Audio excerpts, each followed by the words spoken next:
We are gladly welcoming you on the HardReset.Info YouTube channel, and today I will show how you can check Oppo phone model.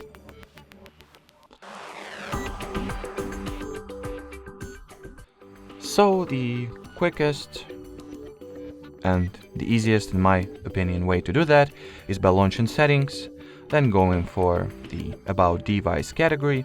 In here you can see the device name.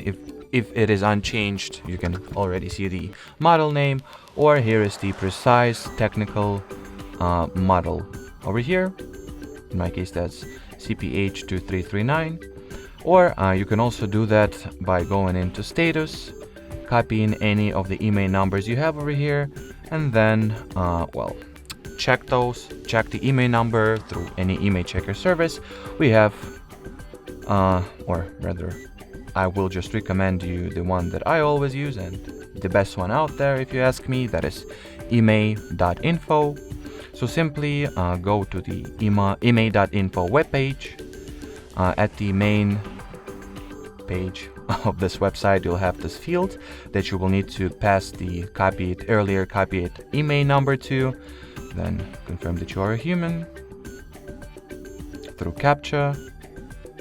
In my case, I gotta check all the pictures that have dog on them, then hit the check button, and the website will provide you with the bunch of specifications, model, in my case it's Oppo A77, and here is the technical model name we saw earlier as well, and a bunch of other, useful information that you can get from here, if you please. Alrighty, so that will be it for this video, guys. Thanks for watching, thanks for your attention, and bye-bye.